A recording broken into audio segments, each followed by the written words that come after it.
saying to you. अस्सलाम वालेकुम भाई लोग, उम्मीद है आप सब खैरियत से होंगे। तो इस वीडियो में आप सबको खुश आमदीद।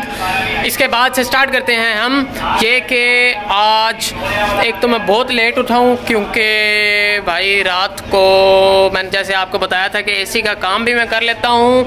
तो रात को मैं गया हुआ था एसी का काम करने।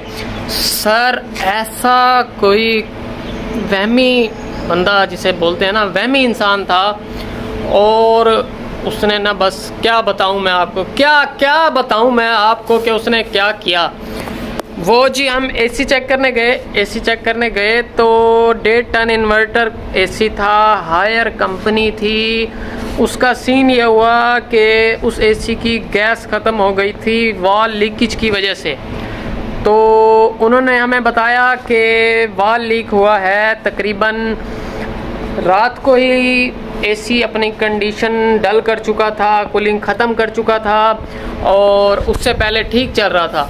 लेकिन जब हमने गैस चेक की तो उसमें तकरीबन 25 प्रेशर गैस खड़ी थी। इसका मतलब ये होता है कि अगर 25 प्रेशर गैस खड़ी है तो रात को एसी ख़राब नहीं हुआ, पहले से ही एसी ख़राब होना शुरू हो गया था।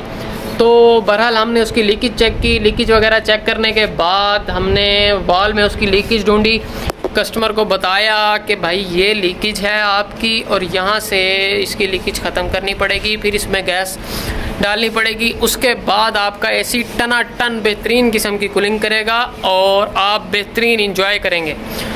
तो उन्होंने कहा देख लें, आप सोच लें कि यहीं पे ही होगी लीकेज या कहीं और भी हो सकती है। तो हमने उनको फिर मुतमईन किया कि भाई लोग यहीं पे ही आपकी लीकेज है। तो कहने का मकसद ये है कि बहुत देर बहस के बाद जाके ना वो बंदा मान गया। फिर उसको हमने कहा कि इतने पैसे लगेंगे, पैसे बता दूं। पैसे हमने उसे बताए थे 6500 रुपये फुल गैस रिचार्ज के और ये फिलिंग रिचार्ज समेत। तो ये बेहतरीन पैकेज मैंने उसको बताया क्योंकि न्यू कस्टमर था। और उसके बावजूद उन्होंने कहा कि लेस करें। तो जब मैं गैस भरवाने गया, गैस मुझे महंगी मिली। इस वजह से मैंने उससे 6500 की बजाय 6800 लिए और उनको गैस रिफ़िल करके दिए। तो गैस रिफ़िल करके दी। गैस रिफ़िल करने के बाद भाई लोग मैं कहता हूँ क्या चिल किस्म का एसी चल रहा था, क्या कमाल कूलिंग थी उसकी, कमाल, मैं कहता हूँ बेहतरीन। और बहरहाल फिर हमने तो सोना नहीं था, सोना तो उन्होंने था। तो वो बेहतरीन किस्म की कूलिंग करने के बाद हमने उसको कहा भाई लीकेज हमने ख़त्म कर दी है, आप चेक कर सकते हैं। लेकिन वो मान ही नहीं रहा था बंदा। भाई फिर हम क्या करते हैं, हमें बताओ। मारो नहीं, मारो मुझे, मारो। उसके बाद फिर सीन ये हुआ, हमने उसको कहा कि भाई हमने लीकेज ख़त्म कर दी है, उसको तसल्ली दी, भाई उसको पानी शानी पिलाया। फिर उसको कहा आप जाओ एसी में बैठो, ठंडे ठार हो जाओ, चिल मारो और कमाल के मज़े लो और हमें दो इजाज़त। तो इस तरह से भाई वो बंदा मुतमईन हुआ। मुतमईन होने के बाद जाके हम घर आ गए और घर आते आते गया मैं कितने बजे था, तकरीबन कोई 7 साढ़े 7 बजे। और आते आते मुझे टाइम हो गया घर तकरीबन 1:15 बज गई।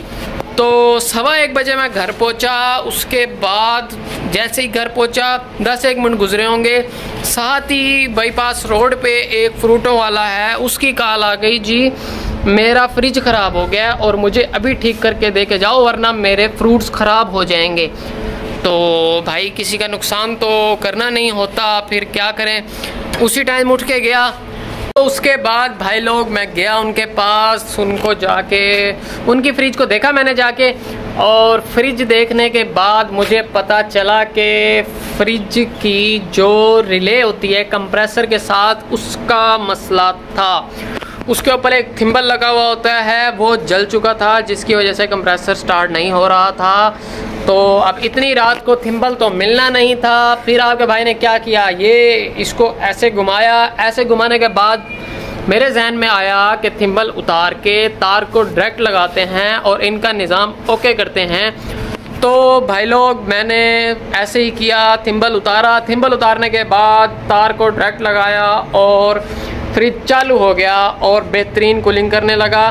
तो इसी तरह फिर वहाँ से मुझे आते हुए 3 बज गई रात की। जब रात को 3 बजे आया तो घर आके दरवाज़ा बजाया। दरवाज़ा बजाते बजाते भाई 10 मिनट लग गए तकरीबन। उसके बाद जाके घर वालों ने दरवाज़ा खोला, फिर मैं अंदर आके सोया। तो उसके बाद भाई ऐसी नींद आई कि मैं अब जाके उठा हूँ थोड़ी देर पहले और अब नहाया हूँ, फ्रेश हुआ हूँ। फ्रेश होने के बाद अब भाई लोग दुकान पे जाएंगे, दुकान पे जाके दुकान पे थोड़ा सा टाइम देंगे, अब्बू जी से थोड़ी सी इज़्ज़त अफजाई करवाएंगे और ओके, फिर बाकी बातें बाद में। Bye bye, Tata.